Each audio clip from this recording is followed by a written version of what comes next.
Hello दोस्तों, welcome back to my YouTube channel maths plaza. तो दोस्तों, आज मैं इस वीडियो में बिहार बोर्ड क्लास 10th भूगोल 10th का भूगोल, जिसको इंग्लिश में हम लोग जियोग्राफी कहते हैं, भूगोल इंग्लिश में तो क्या बोला जाता है, जियोग्राफी, GEOGRAPHY, जियोग्राफी।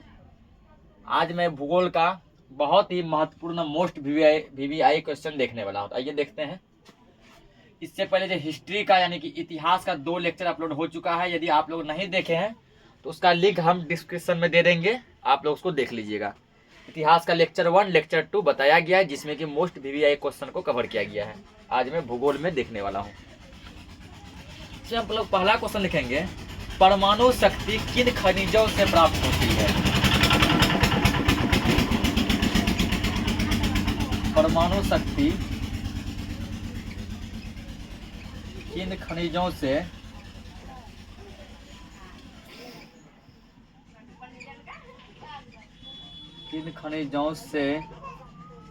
प्राप्त होती है? परमाणु शक्ति जो है कहाँ से प्राप्त होती है, यानी जिन खनिजों से प्राप्त होती है उन खनिजों को क्या लिखना है, नाम लिखना है। ठीक ना, परमाणु शक्ति जिन खनिजों से प्राप्त होती है उन खनिजों को क्या लिखना है, नाम लिखना है। पहले लिख लेते हैं, फिर इसको हम लोग समझेंगे। उत्तर इसका है कि वर्तमान समय में परमाणु शक्ति वर्तमान समय में परमाणु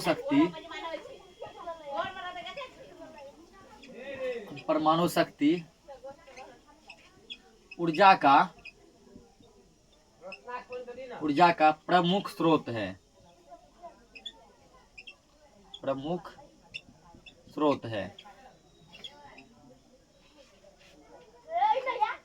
यह विभिन्न खनिजों से प्राप्त होते हैं। यह विभिन्न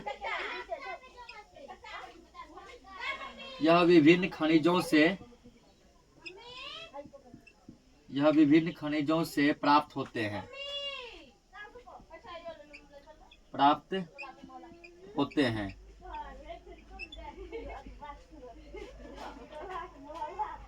जब विभिन्न खनिजों से प्राप्त होते हैं, ठीक ना, जिनमें प्राप्त होते हैं, जिनमें देखो कौन सा खनिज प्रमुख है, मुख्य है, वो सब लिखेंगे। जिसमें जब विभिन्न खनिजों से प्राप्त होते हैं, जिसमें तुमको हो गया इल्मेनाइट, ये सब खनिज का नाम है, ठीक है ना। इल्मेनाइट,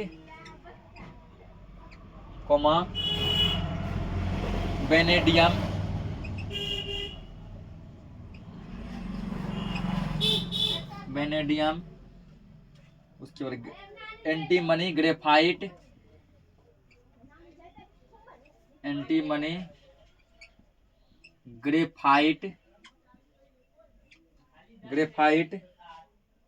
यूरेनियम,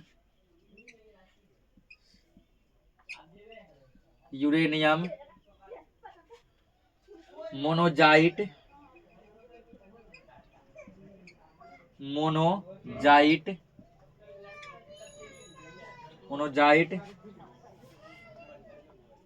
आदि आणविक खनिज प्रमुख हैं।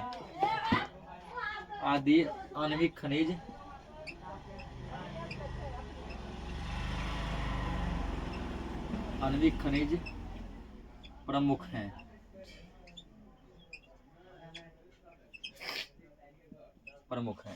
क्वेश्चन क्या था, परमाणु शक्ति किन खनिजों से प्राप्त होती है? ठीक है ना, परमाणु शक्ति जो है किन खनिजों से प्राप्त होती है, जिन खनिजों से प्राप्त होती है उन खनिजों का नाम लिखना है। तो वर्तमान समय में, यानी अभी के समय में, ठीक, तो वर्तमान समय में परमाणु शक्ति ऊर्जा का प्रमुख स्रोत है। तो ऊर्जा का जो सबसे बड़ा प्रमुख स्रोत है वो क्या है, वो परमाणु शक्ति ही है। ठीक है ना, ऊर्जा का सबसे प्रमुख स्रोत क्या है, परमाणु शक्ति। यह जो परमाणु शक्ति जो विभिन्न खनिजों से, अलग अलग प्रकार के खनिजों से प्राप्त होती है, ठीक, जिनमें कुछ खनिजों का नाम है जैसे ilmenite, vanadium, antimony, graphite, uranium, monazite, ये सब क्या खनिज का नाम है। इन सब खनिजों से परमाणु शक्ति प्राप्त होते हैं। इसको नोट करो, अगला क्वेश्चन देखते हैं। अगला क्वेश्चन दिया है कि मैग्नीज की क्या उपयोगिता है। मैग्नीज की क्या उपयोगिता है। मैग्नीज एक धातु है, इसका उपयोग किन किन चीजों में करते हैं, वो उपयोग जो है क्या करना है हम लोगों को लिखना है। और देखते हैं तो यहाँ क्या लिखेंगे हम लोग, मैग्नीज के निम्नलिखित उपयोग है। मैग्नीज के निम्नलिखित उपयोग, निम्नलिखित यानी कि नीचे लिखा हुआ है जो लिखने वाले हैं। मैग्नीज के निम्नलिखित उपयोग हैं। मैग्नीज के निम्नलिखित उपयोग है डैश, जिसमें कि पहला जो दिया गया, पहला जो उपयोग है वो इसका उपयोग करते हैं हम लोग लौह इस्पात उद्योग में, ठीक है ना। पहला उपयोग कहाँ किया जाता है, लौह इस्पात उद्योग में। लौह इस्पात उद्योग में मैग्नीज का उपयोग किया जाता है, लौह इस्पात उद्योग में। और दूसरा कहाँ करते हैं, दूसरा हम लोग करते हैं ब्लीचिंग पाउडर बनाने में। दूसरा किसमें करते हैं, ब्लीचिंग पाउडर बनाने में, ठीक है ना। ब्लीचिंग पाउडर बनाने में हम लोग मैग्नीज का उपयोग करते हैं, ब्लीचिंग पाउडर बनाने में, ठीक। और तीसरा उपयोग किसमें करते हैं, तो अगला उपयोग करते हैं इसका कीटनाशक दवाई बनाने में, जो कीड़ा मकोड़ा लग जाता है, ठीक। जैसे मान के चलो कि कोई पेड़ पौधा है उसे पिल्लू लग गया, कीड़ा लग गया, ठीक ना। कोई फसल लगाए, मान के चलो गोभी का या कोई केला का फसल लगाए, उसके अंदर अंदर क्या लग गया, उसे पिल्लू लग गया, ठीक। उस पिल्लू को, उस कीड़ा को खत्म करने के लिए, ठीक है ना, कीटनाशक दवाई बनाने में इसका उपयोग करते हैं। उसमें छिड़काव जो दवाई करते हैं ना, इससे छिड़कते हैं ना पूरा फसल पे, वो मैग्नीज ही होता है, ठीक है। कीटनाशक दवाइयाँ बनाने में, कीटनाशक यानी कीट को नाश करने वाला कीटनाशक दवाई बनाने में, कीटनाशक दवाई बनाने में। और चौथा उपयोग इसका, ठीक है ना, ज्यादा नहीं लिखेंगे, 2 नंबर में एक क्वेश्चन पूछेगा, 4 उपयोग काफी हो गया। चौथा लिखेंगे पेंट उद्योग में, रंग जो बनता है, कलर बनता है पेंट, तो पेंट उद्योग में उसमें भी क्या करते हैं हम लोग, मैग्नीज ही मिलाते हैं, पेंट उद्योग में।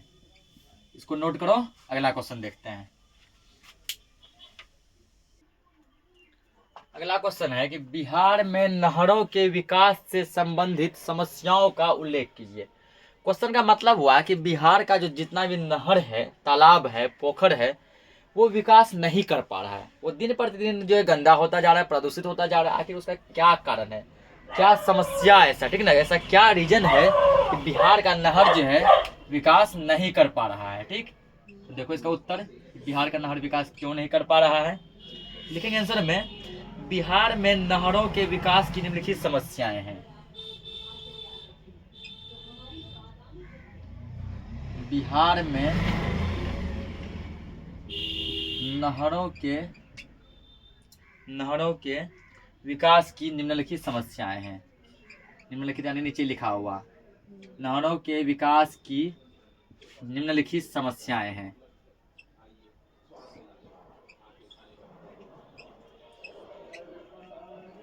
निम्नलिखित समस्याएं हैं। तो पहला समस्या क्या है, तो पहला समस्या वो है राज्य सरकार की उदासीनता। राज्य सरकार की उदासीनता,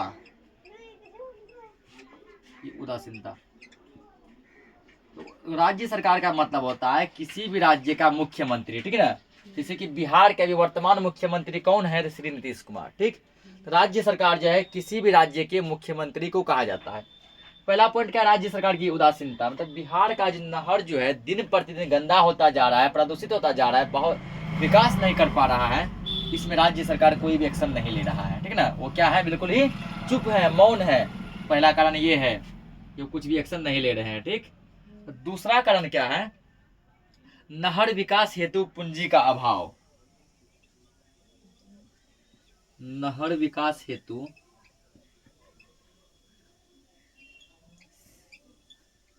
पूंजी का अभाव, पूंजी का अभाव,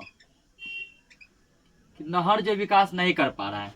अब मान के चलो नहर गंदा है, साफ सफाई कराना है, उसके लिए क्या चाहिए? पूंजी चाहिए, पैसा चाहिए। पैसा है ही नहीं, ठीक ना। नहर के चारों तरफ मान के चलो कि कोई क्या करना है, ठीक ना, जहाँ से मतलब गंदगी वगैरह आता है बह के पानी, वहाँ कुछ बाउंड्री वगैरह देके उसको घेरना है। क्या चाहिए? पैसा चाहिए। पैसा तो है ही नहीं, वही नहर विकास है तो पूंजी का अभाव। तो सरकार तो पैसा दे नहीं रहा है, ठीक ना, और आदमी करेगा तो कितना करेगा, तो पूंजी का भी अभाव है। और तीसरा जो कारण है वो है सतत प्रवाही नदियों का अभाव। सतत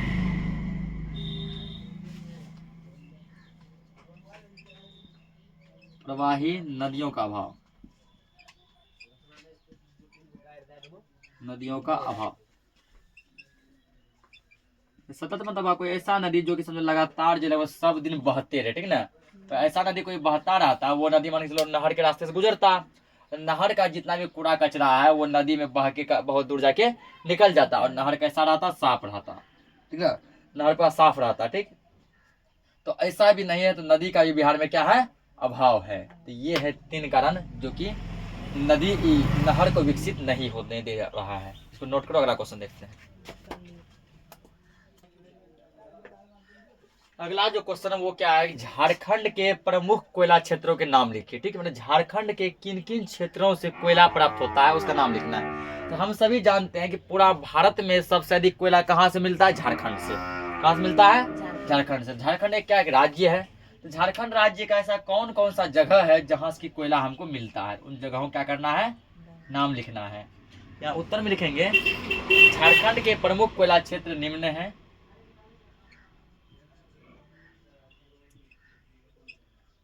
झारखंड के प्रमुख कोयला क्षेत्र निम्न है।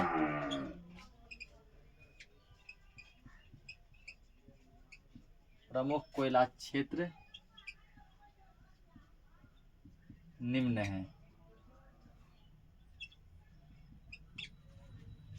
तो 4-5 का नाम लिख दो। जैसे पहला मान लो हो गया इसमें, ठीक ना, झरिया। झरिया क्या एक जगह है, ठीक, जहाँ क्या मिलता है? कोयला मिलता है। दूसरा क्या हो गया, ठीक ना, दूसरा जैसे हो गया बोकारो। बोकारो क्या जगह का नाम है, ठीक, जहाँ भी क्या मिलता है? कोयला मिलता है। तीसरा क्या हो गया? तीसरा तुम्हारा हो गया गिरिडीह। गिरिडीह, ये क्या है? झारखंड का एक जिला है, ठीक, यहाँ भी क्या मिलता है? कोयला मिलता है। और चौथा जैसे हो गया कर्णपुरा। कर्णपुरा। और पांचवा जो तुम्हारा हो गया वो क्या हो गया? रामगढ़। पांचवा क्या हो गया? रामगढ़। तो इन सब जगहों पे है ना क्या मिलता है? कोयला झारखंड में मिलता है। इसको नोट करो, अगला क्वेश्चन देखते हैं। तो अगला क्वेश्चन तो क्या दिया गया? स्वर्णिम चतुर्भुज राजमार्ग क्या है, ठीक है। स्वर्णिम चतुर्भुज राजमार्ग क्या है? तो पहले लिखते हैं फिर इसको समझेंगे। उत्तर में देखेंगे, इसका आंसर लिखेंगे हम लोग, ठीक ना, कि स्वर्णिम चतुर्भुज एक प्रसिद्ध राजमार्ग है।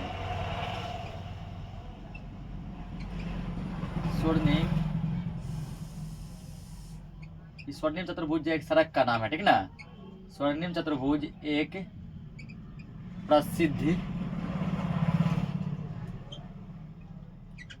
प्रसिद्ध राजमार्ग है। राजमार्ग है जिसका आकार चतुर्भुज के समान प्रतीत होता है। जिसका आकार चतुर्भुज के समान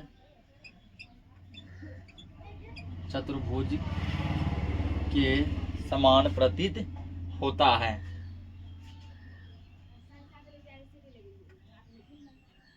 तो जिसका आकार चतुर्भुज के समान प्रतीत होता है।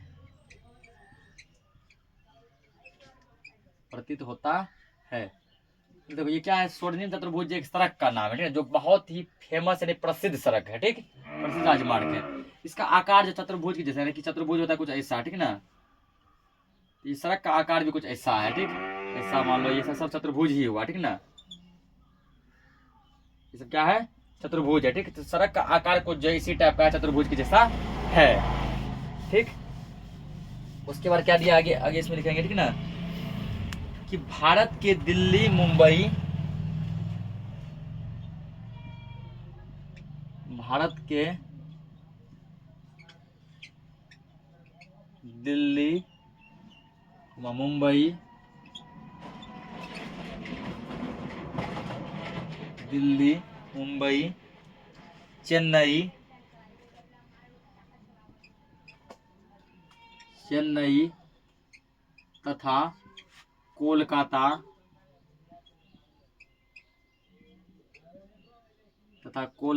भारत के दिल्ली मुंबई चेन्नई तथा कोलकाता नगरों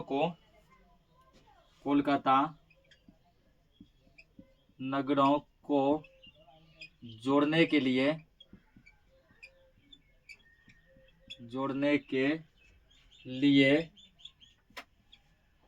स्वर्णिम चतुर्भुज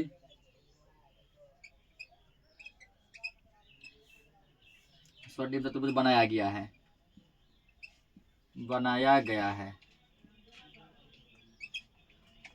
क्या स्वर्णिम चतुर्भुज एक प्रसिद्ध राजमार्ग है, ये बहुत ही क्या एक फेमस सड़क है जिसका आकार चतुर्भुज के समान प्रतीत होता है। ये दूर से ऊपर से देखने पे कैसा लगता है, चतुर्भुज के जैसा लगता है, ठीक ना। ये किन किन शहरों को जोड़ता है, तो चतुर्भुज यानी चार, चतुर्भुज यानी चार भुजाएं, चतुर्भुज मतलब चार भुजाएं, यानी चार शहर को जोड़ता है, दिल्ली मुंबई चेन्नई और कोलकाता, ठीक ना। इन चारों जो क्या करता है, चारों बड़े बड़े महानगर को ये जोड़ता है। कौन, तो स्वर्णिम चतुर्भुज, तो चार नगर को जोड़ता है, इसलिए इसका नाम पड़ा स्वर्णिम चतुर्भुज। चतुर्भुज यानी चार भुजाएं, भुजा मतलब चार को क्या हो गया यहाँ पे, नगर। इसको नोट करो, अगला क्वेश्चन देखते हैं। तो छठा क्वेश्चन क्या है, दो अधात्विक खनिजों के नाम लिखिए, ठीक है ना। दो अधात्विक खनिजों का नाम लिखना है। अधात्विक खनिज हजारों लाखों होते हैं, ठीक ना। तो उसमें मात्र दो का नाम पूछा गया, ठीक। दो अधात्विक खनिजों का नाम पूछा गया, लिख देंगे दो को, जिससे पहला लिख दो चूना पत्थर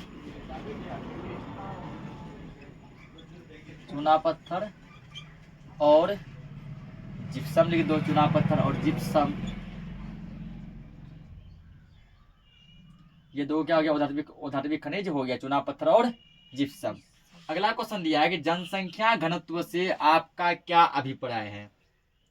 कहने का मतलब हुआ कि जनसंख्या घनत्व क्या है, जनसंख्या घनत्व क्या है, ये तुम लोगों से पूछा गया। तो इसका लिखेंगे हम लोग, जनसंख्या घनत्व की गणना करने के लिए जनसंख्या घनत्व की गणना करने के लिए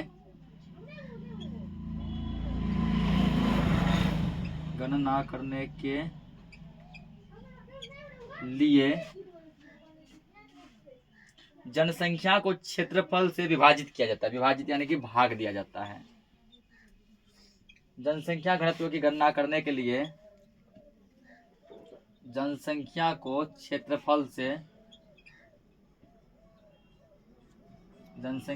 क्षेत्रफल से विभाजित किया जाता है।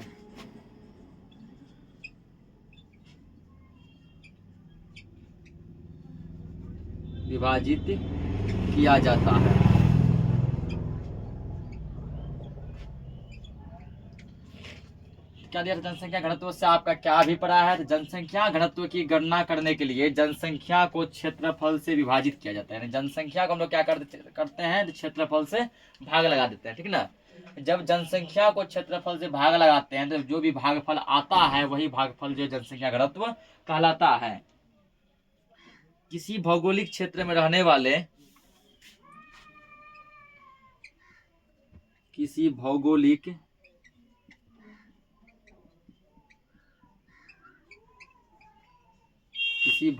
क्षेत्र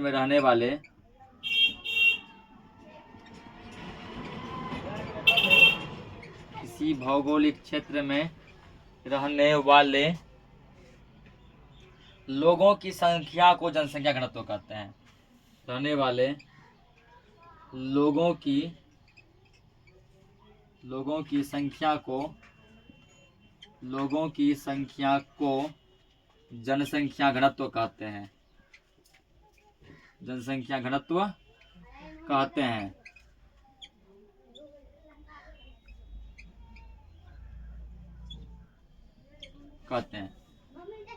ठीक। अब जो जनसंख्या घनत्व का फॉर्मूला हम लोग लिख सकते हैं, यानी कि जनसंख्या घनत्व बराबर जनसंख्या घनत्व बराबर फॉर्मूला हो जाएगा। क्या करें कि जनसंख्या घनत्व की गणना करने के लिए जनसंख्या को क्षेत्रफल से भाग लगाते हैं। ठीक, लिखेंगे पहले व्यक्ति की जनसंख्या, व्यक्ति की जनसंख्या ने किसी जगह, जैसे मान के चलो कि हमको जो है बिहार का निकालना है जनसंख्या घनत्व। ठीक, तो पहले पता करना पड़ेगा बिहार में कुल कितने आदमी है। ठीक है ना, तो व्यक्ति की जनसंख्या मतलब व्यक्ति की संख्या। ठीक, उसमें क्या करेंगे तो भूमि का क्षेत्रफल, बिहार में कुल कितना जगह है उससे हम लोग भाग लगा देंगे, भूमि का क्षेत्रफल। तो फॉर्मूला क्या बन गया, जनसंख्या घनत्व बराबर हो गया व्यक्ति की संख्या बटे भूमि का क्षेत्रफल। जैसे मान के चलो कि पूर्णिया जिला का हमको निकालना है जनसंख्या घनत्व, पहले पता करना पड़ेगा कि पूर्णिया में कुल कितने आदमी है। ठीक ना, उस आदमी में क्या करेंगे, पूर्णिया में कितना जगह है उस जगह से हम लोग भाग दे देंगे। ठीक, तो आदमी के संख्या में जगह से भाग देंगे, जो भागफल आएगा वही कहलाएगा जनसंख्या घनत्व। इसको नोट करो, अगला क्वेश्चन देखते हैं। तो अगला क्वेश्चन क्या दिया है, रबी और खरीफ फसल में अंतर स्पष्ट है। ठीक है, रबी फसल और खरीफ फसल में क्या अंतर है ये हमको बताना है। ठीक ना, इस टाइप का क्वेश्चन जब भी पूछे अंतर में, तो पहले क्या करो, एक साइड लिख दो एक फसल, दूसरा साइड लिख दो दूसरा फसल, और बीच में लकीर खींच देंगे। तो पहले मान लो लिखते हैं खरीफ फसल, उत्तर में हम लोग खरीफ फसल,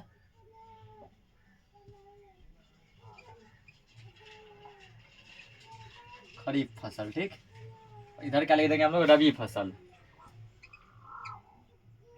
रबी फसल।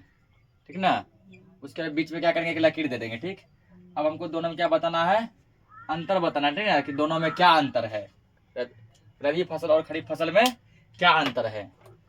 तो ये क्वेश्चन जो 2 नंबर में पूछा गया 2 मार्क्स में। ठीक ना, तो दो अंतर लिख देंगे, काम चल जाएगा। पहला लिखेंगे खरीफ फसल में, यह फसल मानसून ऋतु के आगमन के साथ शुरू होती है। यह फसल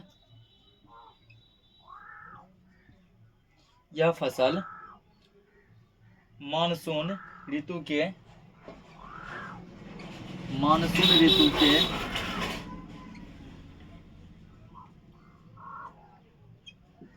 यह फसल मानसून ऋतु के आगमन के साथ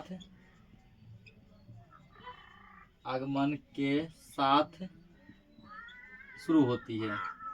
मानसून का मतलब हुआ, ठीक ना, वर्षा का मौसम। कौन सा मौसम, वर्षा का मौसम। जैसे ही वर्षा का मौसम आता है तो उस समय जो किसान जो फसल लगाते हैं वो फसल होता है खरीफ फसल। कौन सा फसल होता है, खरीफ फसल। यानी कि वर्षा के मौसम में जो फसल लगाया जाता है वो खरीफ फसल कहलाता है। वही लिखे हैं यहाँ पहला में, यह फसल मानसून ऋतु के आगमन के साथ शुरू होती है। तो रबी फसल में लिखेंगे पहला पॉइंट, यह फसल मानसून ऋतु के बाद, यह फसल मानसून ऋतु के बाद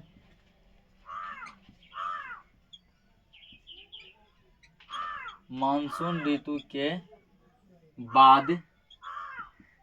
के बाद क्या आता है, ठंडी का मौसम। ठीक ना, यानी वर्षा के बाद कौन सा मौसम, ठंड का मौसम। और उसको कहते हैं हम लोग, ठंड के मौसम को कहते हैं शरद ऋतु।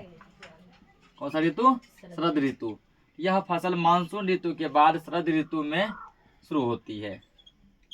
लेकिन ठंड के मौसम में, अभी ठंड का महीना चल रहा है। ठीक ना, अभी जो किसान जो फसल लगाएगा वो फसल कहलाएगा रबी फसल।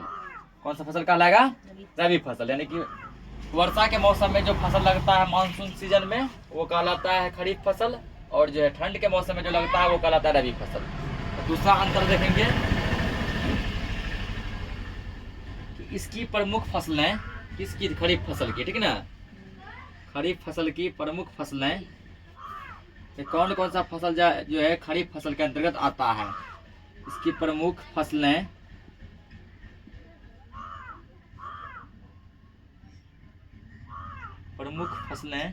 धान, ज्वार, बाजरा, धान, ज्वार, बाजरा,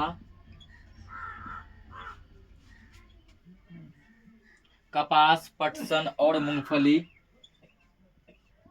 कपास, पटसन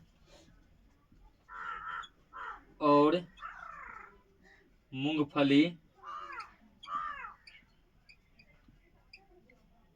मूंगफली आदि हैं। आदि हैं। यानी कि खरीफ फसल के अंतर्गत क्या क्या आता है? धान, ज्वार, बाजरा, कपास, पटसन और मूंगफली, ये सब आता है। ठीक। उसके बाद रबी फसल। रबी फसल में लिखेंगे इसकी प्रमुख फसलें। इसकी मतलब किसकी? रबी फसल की प्रमुख फसलें। इसकी प्रमुख फसलें क्या क्या इसमें? इसके अंतर्गत आएगा गेहूं, जौ, चना। गेहूं, जौ, चना, सरसों और अलसी। सरसों और अलसी आदि हैं। आदि हैं। तो वर्षा के मौसम में जारी फसल लगाएगा वो क्या क्या लगाएगा? धान, ज्वार, बाजरा, कपास, मूंगफली, ये सब। और अभी जो लगाएगा आदमी, ठीक ना, क्योंकि अभी ठंड का मौसम चल रहा है और ठंड में रबी फसल होता है। अभी आदमी लगाएगा गेहूं, जौ, चना, सरसों, ये सब लगाएगा। ये क्वेश्चन जो ऑब्जेक्टिव में पूछ देता है, ठीक ना, पूछेगा कि इनमें से कौन रबी फसल है। ठीक, तो क्या करेगा? 3 को दे देगा, ये मिला ज्वार, बाजरा, कपास, और चौथा ऑप्शन रहेगा गेहूं। गेहूं क्या है? रबी फसल है। यहाँ पूछ देगा इनमें से कौन खरीफ फसल है। 3 को दे देगा रबी, गेहूं, जौ, चना, एक को दे देगा इसका बाजरा। बाजरा क्या है? खरीफ फसल। तुमको याद रखना पड़ेगा कि कौन कौन सा फसल खरीफ की लिस्ट में आता है, कौन कौन सा रबी की लिस्ट में आता है। ठीक ना, ऑब्जेक्टिव में सब पूछता है। इसको नोट करो, अगला क्वेश्चन देखते हैं। तो अगला क्वेश्चन क्या दिया गया? मृदु जल क्या होता है? मृदु जल क्या होता है? ठीक ना, इसका डेफिनेशन लिखेंगे। ऐसा जल जिसमें लवण नहीं होते हैं। ऐसा जल जिसमें लवण नहीं होते हैं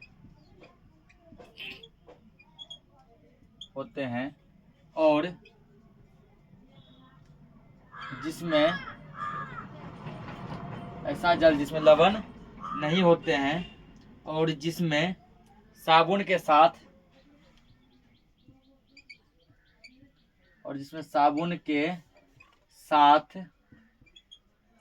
आसानी से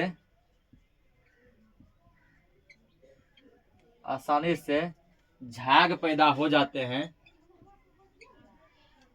आसानी से झाग पैदा हो जाते हैं। झाग पैदा हो जाते हैं,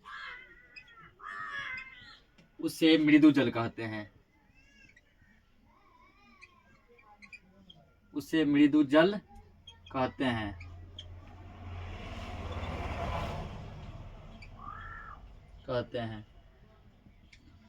तो क्या दे देखो, ऐसा जल जिसमें लवण नहीं है। तो लवण का मतलब होता है नमक। लवण का मतलब नमक। कोई भी ऐसा जल, ऐसा पानी जिसको पीने पर वो नमकीन नहीं लगेगा,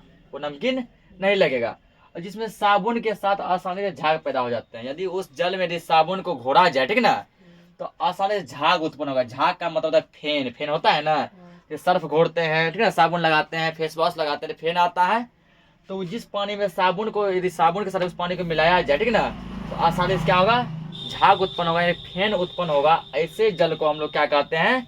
मृदु जल कहते हैं। इसको नोट करो, अगला क्वेश्चन देखते हैं। अगला क्वेश्चन क्या दिया गया? पर्णपाती वनों के किन्हीं 4 वृक्षों के नाम लिखिए।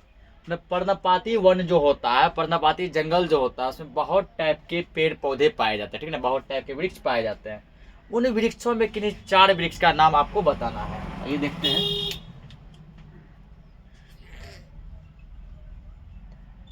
लिखेंगे पर्णपाती वनों के 4 वृक्ष हैं। पर्णपाती वनों के 4 वृक्ष हैं। 4 का नाम दे दो। जैसे पहला जैसे सागौन, सागौन ये सब पेड़ का नाम है, ठीक ना। सागौन, पीपल, नीम, सागौन, पीपल, नीम तथा साल, ये 4 वृक्ष है, ठीक ना। तो पर्णपाती वनों के 4 वृक्ष जैसे सागौन, पीपल, नीम तथा साल। तो आज हम इस लेक्चर में 10 महत्वपूर्ण वीवीआई क्वेश्चन का चर्चा किए हैं। तो मिलते हैं हम नेक्स्ट लेक्चर में और भी वीवीआई क्वेश्चन के साथ। तब तक के लिए जय हिंद।